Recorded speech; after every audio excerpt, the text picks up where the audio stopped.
নিষিদ্ধ ছাত্রলীগ নেতাকে বিয়ের দাবিতে বৈষম্য বিরোধী নেত্রীর অনশন। ভোলার চরফ্যাশনে প্রেমিক নিষিদ্ধ ছাত্রলীগ নেতার বিরুদ্ধে বিয়ের দাবিতে অনশন করছেন এক কিশোরী।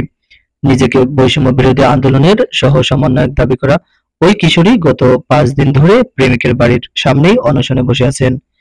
ঘটনাটি ঘটেছে চরফ্যাশন উপজেলার চর মাদরাজ ইউনিয়নের চর আফজাল গ্রামের 1 নম্বর ওয়ার্ডে। স্থানীয় সূত্র বলছে, ওই কিশোরী দীর্ঘদিন ধরে ভোলা জেলা বৈষম্য বিরোধী ছাত্র আন্দোলনের সঙ্গে যুক্ত ছিলেন। আন্দোলনের সময় ছাত্রলীগ নেতা যুবকের সঙ্গে তার পরিচয় ও প্রেমের সম্পর্ক গড়ে ওঠে, কিন্তু এখন বিয়েতে অনাগ্রহ দেখাচ্ছেন প্রেমিক। রোববার 27 জুলাই ঘটনার সত্যতা নিশ্চিত করেছেন ভোলা উপজেলা নির্বাহী কর্মকর্তা রাসনা শারমিন মিথি। কিশোরীর দাবি, প্রেমিক তাকে বিয়ের প্রতিশ্রুতি দিয়েও মুখ ফিরিয়ে নিয়েছে, তাই বাধ্য হয়ে অনশনে বসেছেন তিনি।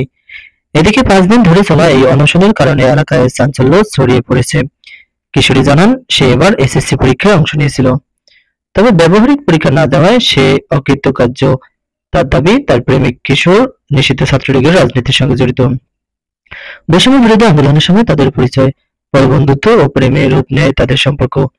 বিয়ের প্রতিশ্রুতি দিয়ে প্রেমিক তার সঙ্গে ঘনিষ্ঠতাও হয়েছে বলে অভিযোগ কিশোরীর।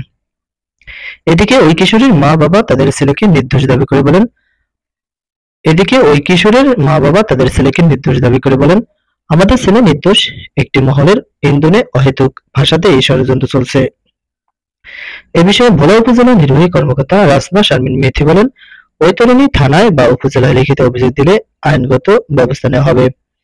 Aminul Islam, AI media. নিষিদ্ধ ছাত্রলীগ নেতাকে বিয়ের দাবিতে বৈষম্য বিরোধী নেত্রীর অনশন। ভোলার চরফ্যাশনে প্রেমিক নিষিদ্ধ ছাত্রলীগ নেতার বিরুদ্ধে বিয়ের দাবিতে অনশন করছেন এক কিশোরী। নিজেকে বৈষম্য বিরোধী আন্দোলনের সহ সমন্বয়ক দাবি করা ওই কিশোরী গত 5 দিন ধরে প্রেমিকের বাড়ির সামনেই অনশনে বসে আছেন। ঘটনাটি ঘটেছে চরফ্যাশন উপজেলার চর মাদরাজ ইউনিয়নের চর আফজাল গ্রামের 1 নম্বর ওয়ার্ডে। স্থানীয় সূত্র বলছে, ওই কিশোরী দীর্ঘদিন ধরে ভোলা জেলা বৈষম্য বিরোধী ছাত্র আন্দোলনের সঙ্গে যুক্ত ছিলেন। আন্দোলনের সময় ছাত্রলীগ নেতা যুবকের সঙ্গে তার পরিচয় ও প্রেমের সম্পর্ক গড়ে ওঠে, কিন্তু এখন বিয়েতে অনাগ্রহ দেখাচ্ছেন প্রেমিক। রোববার 27 জুলাই ঘটনার সত্যতা নিশ্চিত করেছেন ভোলা উপজেলা নির্বাহী কর্মকর্তা রাসনা শারমিন মিথি। কিশোরীর দাবি, প্রেমিক তাকে বিয়ের প্রতিশ্রুতি দিয়েও মুখ ফিরিয়ে নিয়েছে, তাই বাধ্য হয়ে অনশনে বসেছেন তিনি। এদিকে 5 দিন ধরে চলা এই অনশনের কারণে এলাকায় চাঞ্চল্য ছড়িয়ে পড়েছে। কিশোরী জানান, সে এবার এসএসসি পরীক্ষায় অংশ নিয়েছিল, তবে ব্যবহারিক পরীক্ষা না দেওয়ায় সে অকৃতকার্য। তার দাবি, তার প্রেমিক কিশোর নিষিদ্ধ ছাত্রলীগের রাজনীতির সঙ্গে জড়িত। বৈষম্য বিরোধী আন্দোলনের সময় তাদের পরিচয়, পরে বন্ধুত্ব ও প্রেমে রূপ নেয় তাদের সম্পর্ক। বিয়ের প্রতিশ্রুতি দিয়ে প্রেমিক তার সঙ্গে ঘনিষ্ঠতাও হয়েছে বলে অভিযোগ কিশোরীর।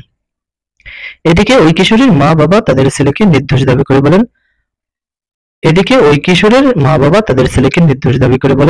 আমাদের ছেলে নির্দোষ, একটি মহলের ইন্ধনে অহেতুক ভাষাতে এই ষড়যন্ত্র চলছে। এ বিষয়ে ভোলা উপজেলা নির্বাহী কর্মকর্তা রাসনা শারমিন মিথি বলেন, ওই তরুণী থানায় বা উপজেলায় লিখিত অভিযোগ দিলে আইনগত ব্যবস্থা নেওয়া হবে। Aminul Islam, AI media. নিষিদ্ধ ছাত্রলীগ নেতাকে বিয়ের দাবিতে বৈষম্য বিরোধী নেত্রীর অনশন। ভোলার চরফ্যাশনে প্রেমিক নিষিদ্ধ ছাত্রলীগ নেতার বিরুদ্ধে